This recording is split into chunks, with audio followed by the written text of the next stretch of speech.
Juin 1995. Je pars pour la Roumanie avec mon épouse. J'ai soigneusement planifié mon voyage. 8 chemins de fer forestiers de la KLF RAT Forestière figurent à mon programme. Vichol-de-Sousse constitue mon premier but. Cette localité se situe à la frontière de l'Ukraine, dans le pays des Maramuresh qui occupe tout le nord-est de la Roumanie. Sur le premier panneau de signalisation, nous apprenons que Vichol-de-Sousse est parrainé par la ville de Zug.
Samedi 24 juin.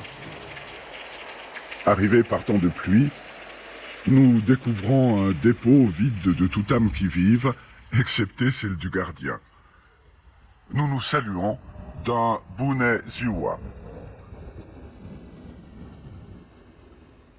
3 locomotives sont prêtes. Au départ, pour le lundi. Je décide, malgré le mauvais temps, de faire quelques prises de vue.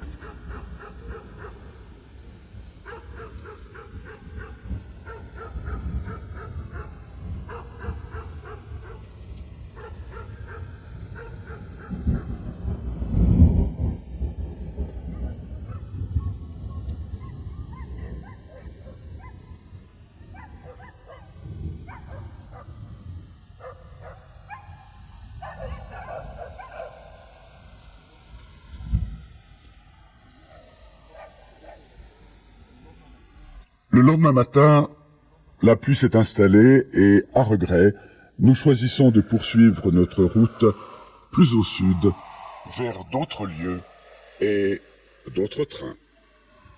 Mal nous en a pris, car pendant toute la semaine suivante, nos recherches restent désespérément infructueuses. Seules des voies désaffectées subsistent. Il semble qu'après l'effondrement du socialisme, la fermeture des chemins de fer forestiers se soit accélérée.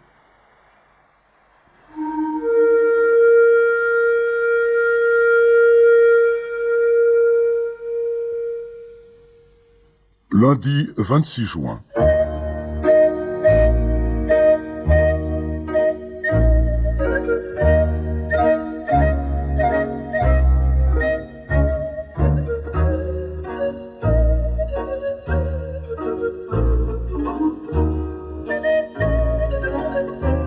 Quelle semaine! Nous parcourons le pays des Maramuresh de long en large, comme ces moutons avec leurs bergers. Parfois, nous rencontrons ces latins qui font encore le baise-main aux dames au milieu de ces régions sauvages, hérissées de ruines ténébreuses, de monastères d'une beauté émouvante. Là, comme autrefois, les campagnes arborent des tapis aux motifs géométriques, figurant parmi les plus renommés de la région.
Lapin, décida un jour de tirer un grand trait sur l'histoire de la Roumanie.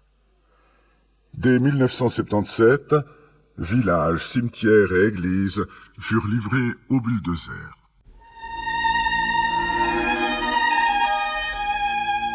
Aujourd'hui, la reconstruction des maisons individuelles et des églises bat son plein en Maramuresh. Le bois est le matériau par excellence, utilisé par les artisans du pays. Quant aux églises, en bois, leur édification, faite de madriers dégrossis et assemblés, s'inspire des maisons paysannes. La charpente de la toiture est travaillée à même le sol. Marquée, puis désassemblée, elle est hissée à plus de 10 mètres de hauteur, pièce par pièce, à bras d'homme, jusqu'au sommet de l'édifice. Les éléments sont ensuite réunis pour former le châssis que l'on peut qualifier de préfaçonné. Les maisons, construites avec des poutres de sapin ou de chêne, ont des toits à forte pente. La couverture de bardeaux rappelle certaines constructions de chez nous. Seules leurs formes divergent.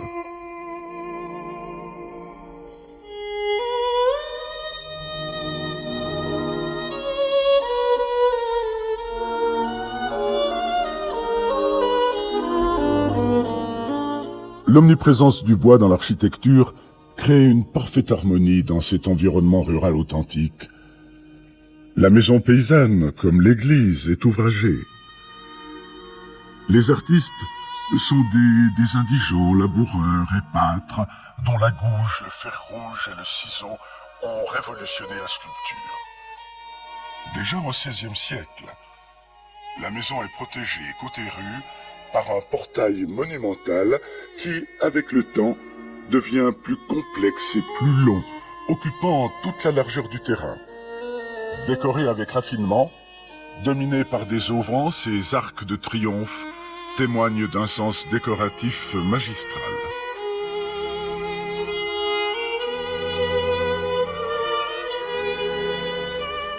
Déterminés à ramener des images des trains forestiers, nous décidons le dimanche suivant de remonter à Vichoul-de-Sousse. Retrouvant sans difficulté le dépôt, notre arrivée à la gare est plus laborieuse.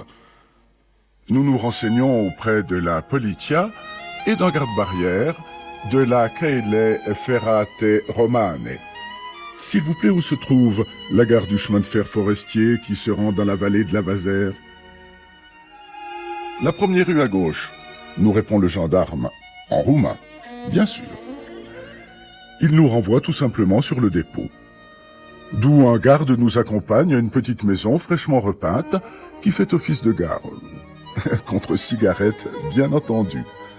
L'horaire, écrit à la main et plaqué sur la vitre du bureau du chef, indique le départ du train à 7 heures le lendemain matin.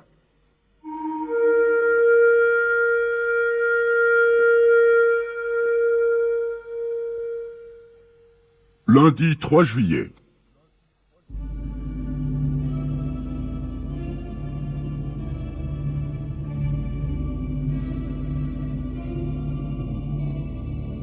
Diane à 5 heures.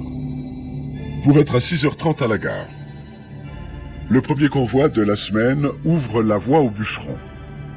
Certains seront transportés sur une distance de 40 km jusqu'à la frontière ukrainienne. Arrivés à leur lieu de travail, les ouvriers forestiers y resteront jusqu'à samedi midi.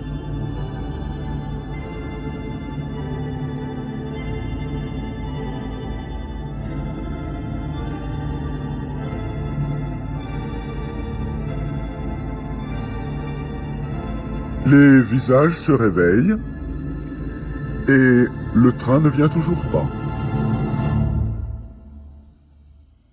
Nous attendons.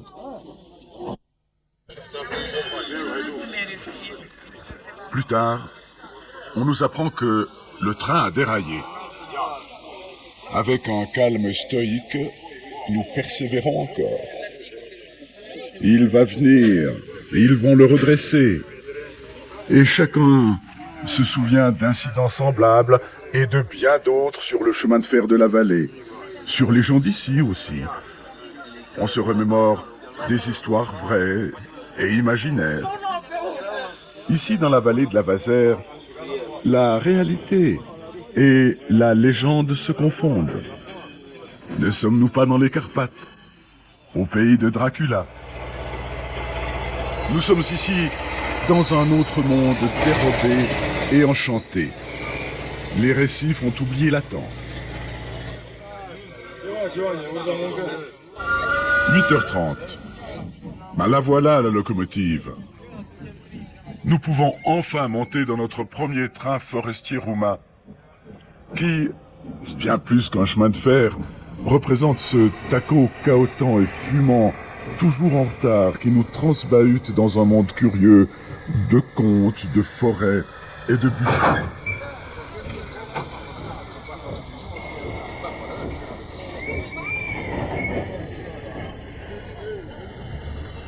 L'expérience et l'attrait de ces chemins de fer métriques vont au-delà des séries d'essieux et des plaquettes de locomotives.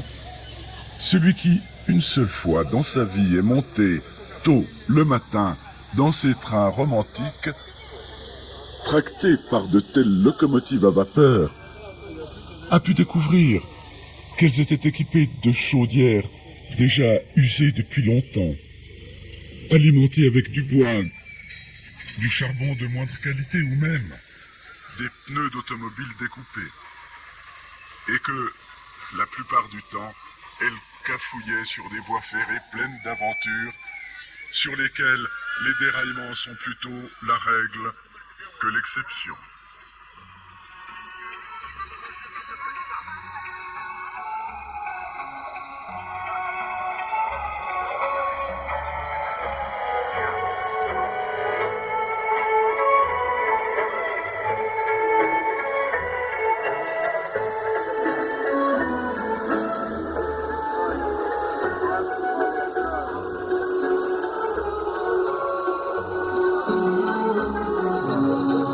La locomotive chauffée à bloc, les derniers retardataires sautent dans les wagons déjà bondés.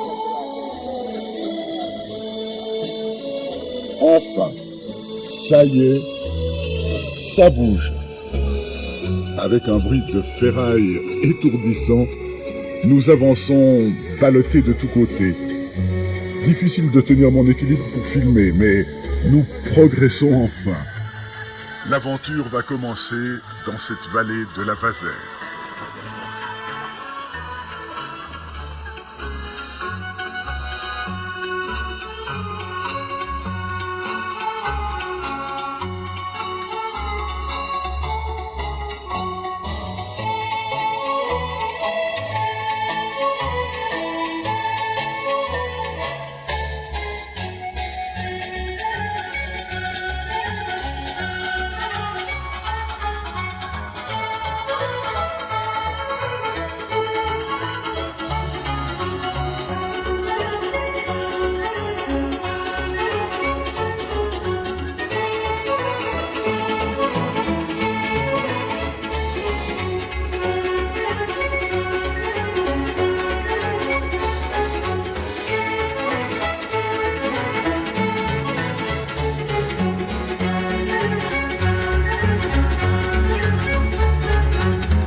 La vie se déroule tout au long de la voie du chemin de fer.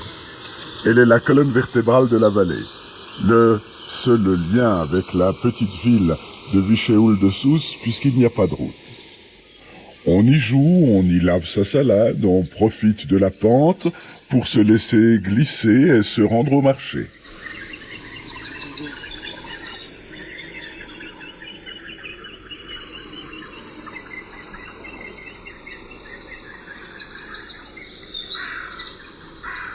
Il arrive même que l'on vous prenne en photo.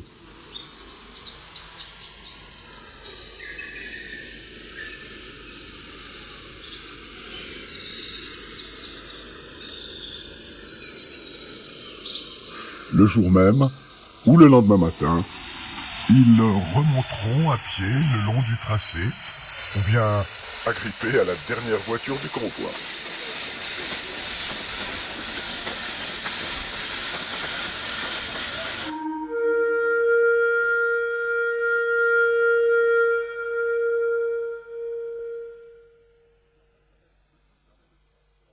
Le train s'arrête en pleine nature cette fois.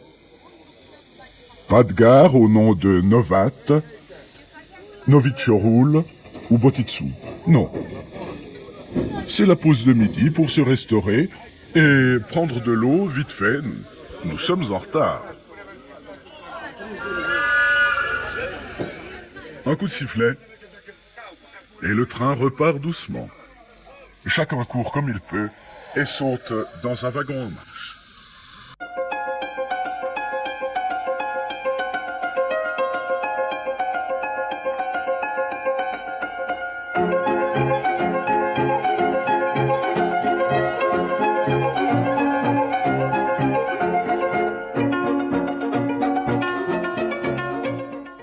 Combien de fois la bouteille d'eau de vie a-t-elle circulé? Combien y en a-t-il?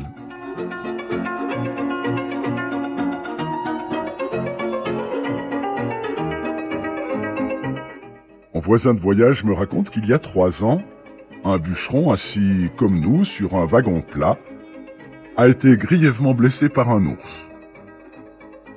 3 ans, dites-vous? Oui. L'ours est encore l'hôte des forêts des Carpates.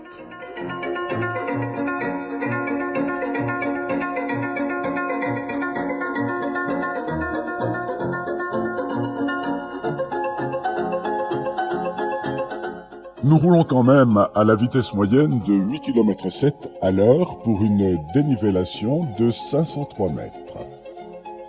Et le prix de la course fait rêver plus d'un, 3 centimes du kilomètre. Mais il nous faudra tout de même 10h30 pour couvrir aller-retour la fabuleuse distance de 81 km.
L'entrée en service des bûcherons débute le lundi matin avec le départ du train à Vichoul-de-Sousse.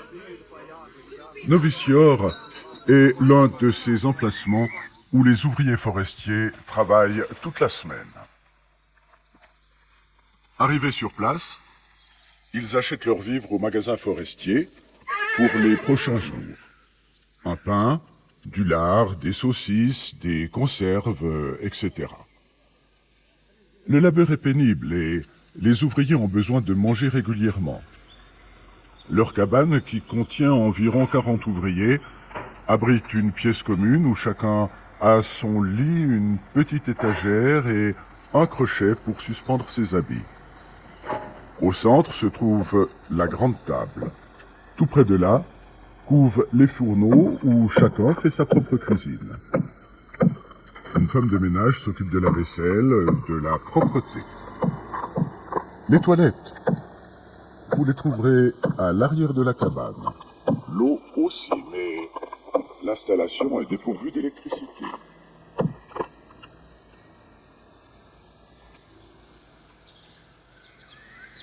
Ils travaillent tous les jours dès le lever du soleil et jusqu'au coucher par n'importe quel temps.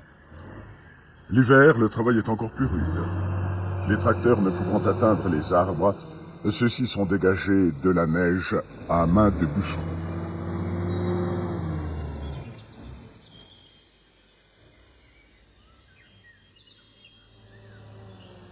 Pays riche en forêts, la Roumanie a une industrie forestière développée.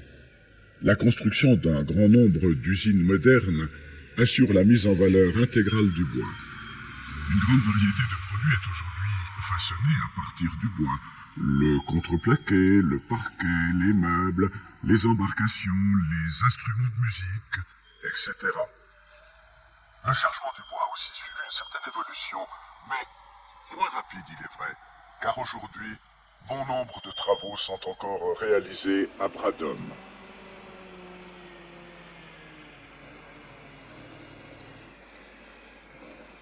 Durant toute la semaine, les petits wagonnets chargés de bois seront acheminés dans la vallée. Déchargés, ils reprendront le chemin inverse. Provenant des pâturages environnants, quelques pâtres profitent de l'aubaine pour descendre en ville leur fardeau rempli de petits laits de chèvre qui embaument toute l'atmosphère. Ainsi, ils seront quittes d'attendre toute la journée sur le train du soir.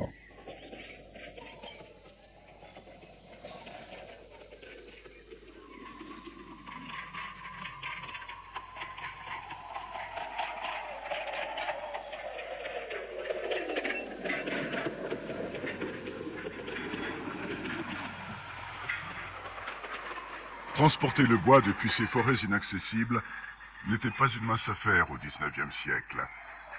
Les eaux de la Bassère étaient trop tumultueuses pour assurer un flottage efficace, et le transport par les bêtes de trait bien trop délicat dans cette contrée exposée à de durables intempéries et aux appétits d'une faune qui peut parfois se montrer féroce. La seule solution originale et novatrice fut le chemin de fer à vapeur qui commença à s'introduire dans les Carpates avant la fin du siècle dernier. Les lignes furent construites judicieusement, de telle sorte que les trains chargés pouvaient descendre directement à pente jusqu'à la scierie la plus proche.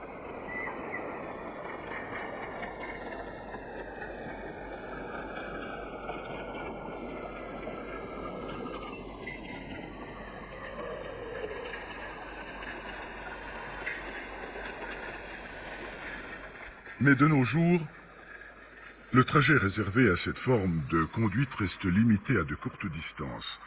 Le reste du parcours se fait avec la locomotive. Comme les bergers, nous saisissons l'occasion de ce convoi pour rejoindre une scierie et tourner quelques images.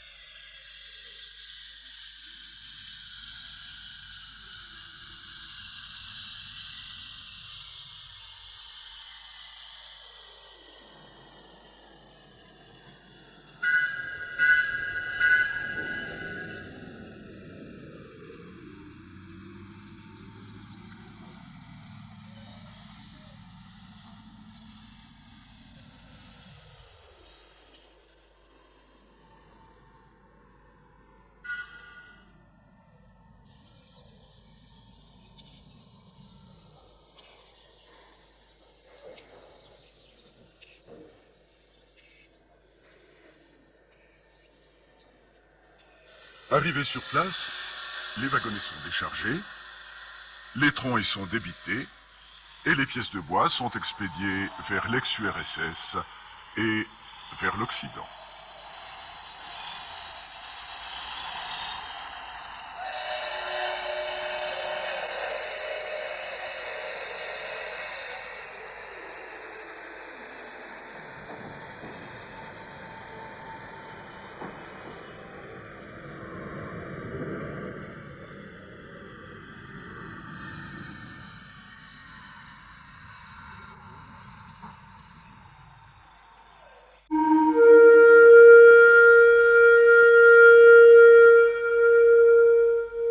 Mardi 4 juillet.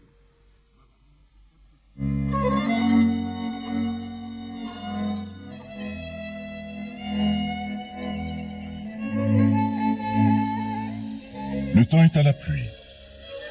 Résolu de poursuivre notre aventure, nous prenons le premier train qui conduira les wagonnets vides aux différentes stations de coupe.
Enfin, le soleil fait son apparition.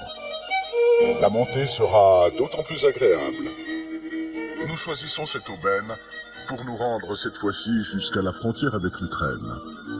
À l'époque du communisme, ce train continuait au-delà de la frontière.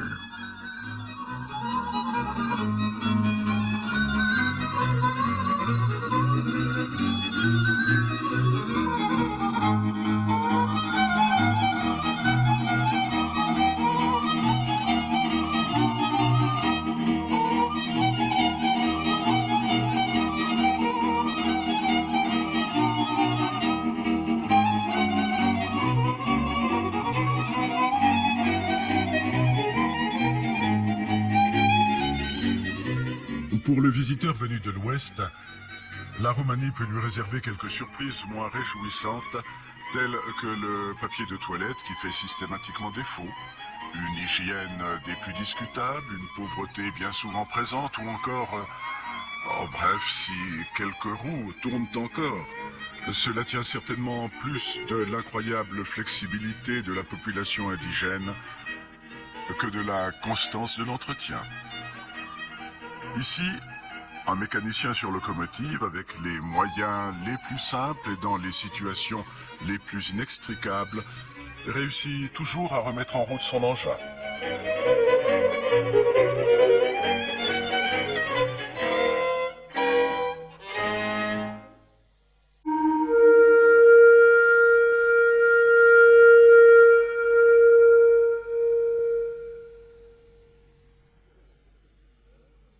Arrivés à la frontière avec l'Ukraine, nous descendons du train avec les derniers bûcherons, ainsi que les militaires qui gardent la frontière.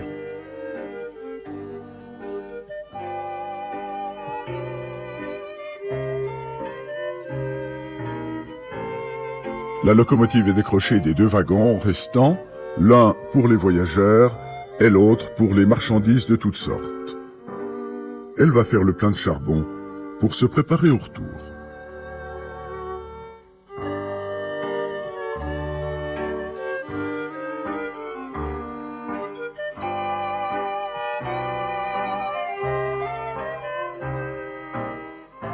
« 14h30.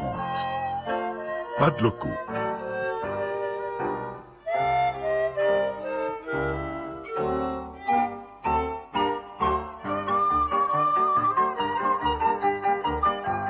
On se laisse glisser sur la pente.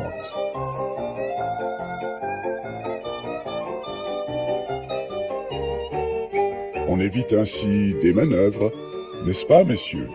Mais quand les freins du wagon ne répondent plus, voilà le résultat. Un choc brutal et le wagon voyageur hors d'usage. Un si beau wagon, me dit-on. Le seul qui devait nous redescendre à Wischol-de-Soest. Après bien des discussions entre le chef de train et les mécaniciens de la locomotive, nous prenons le chemin du retour installé sur un wagon plat de marchandises. Un exploit de plus que je ne peux filmer, car hélas, je n'ai plus de pellicule.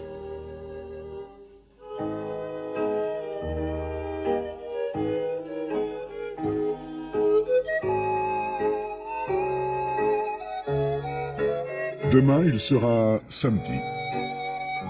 À midi, la semaine de travail des bûcherons prendra fin. Le train les ramènera vers la ville pour un congé dominical auprès de leur famille.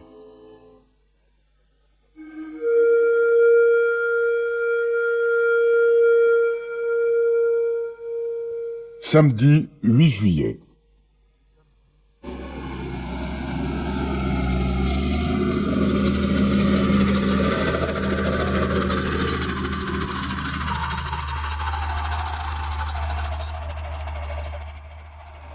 Pour permettre à tous de rentrer, des trains supplémentaires seront composés, comme ici, avec le wagon des mariages.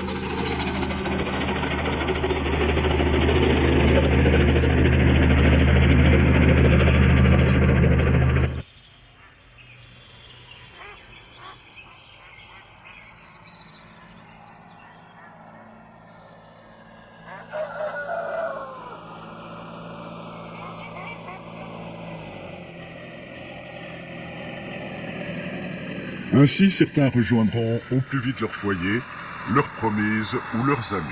Quant aux autres, ils prêteront main forte aux voisins pour construire sa maison.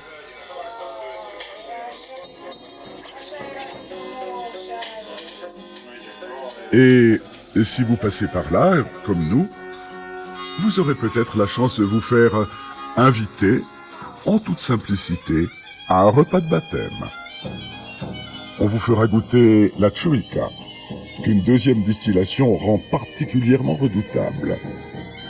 Même si vous ne parlez pas le roumain, on vous fera partager la convivialité d'une tablée, pourvu que vous buviez cul sec et que vous répondiez au noroc, bonne chance. Et seulement après, vous dégusterez la cuisine roumaine, qui reste une cuisine paysanne. La memeliga, par exemple. Et c'est une bouillie de maïs qui rappelle la polenta. Mitita et des petites saucisses grillées. Mouchki des grillades le plus souvent de porc, ou encore salatette et du mété, une salade d'aubergine agrémentée de poivrons et de piments, le tout mélangé avec de la mayonnaise et bien d'autres bonnes choses.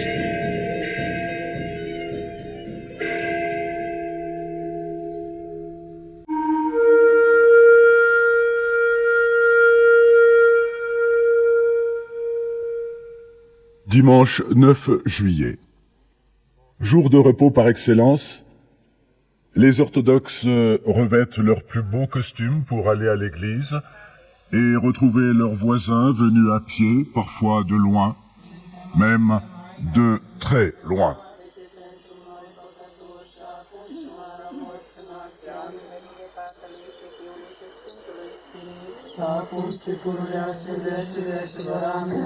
Iisuse, iartă-ne păcatele, ferește-ne de focul iadului, din cer toate sufletele, mai ales acelea care au mai mare nevoie de îndurarea ta. Adu-ți aminte, o Iisuse, de ce te-au să moară astăzi?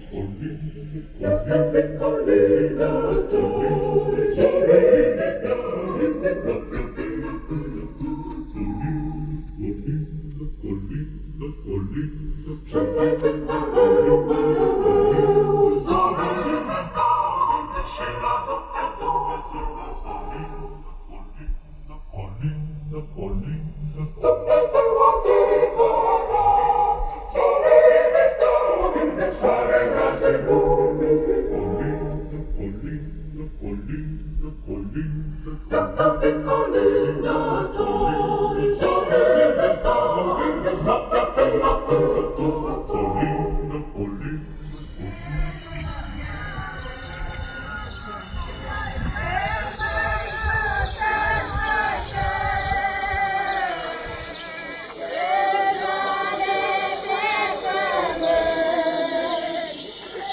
Jour de repos, mais éternel celui-là pour la vieille qui a fait son temps.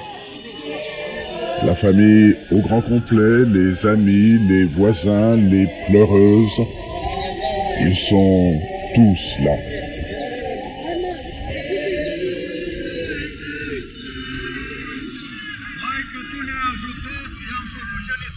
Même les étrangers en quête d'images et d'émotions insolites sont là. Une petite pause pour la photo souvenir. Merci. Et bonne route pour le dernier voyage. Sur ces routes à moitié défoncées.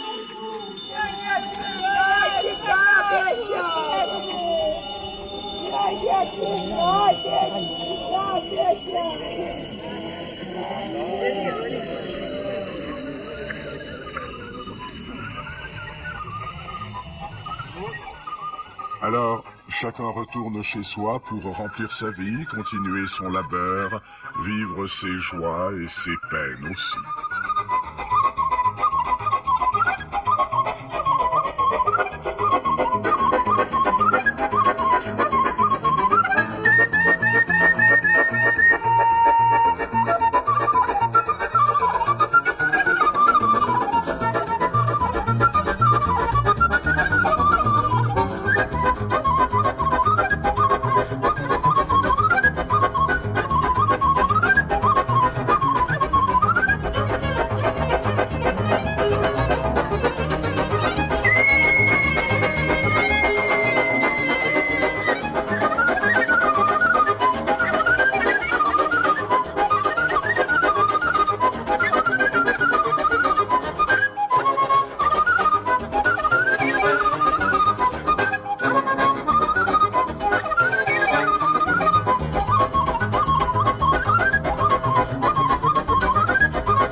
Et nous, bien plus que le tournage d'un film dans les Carpates et la découverte de locomotives d'un autre temps, nous aurons appris que les tziganes roumains disent vrai lorsqu'ils chantent que tous les hommes ne ressemblent pas aux arbres.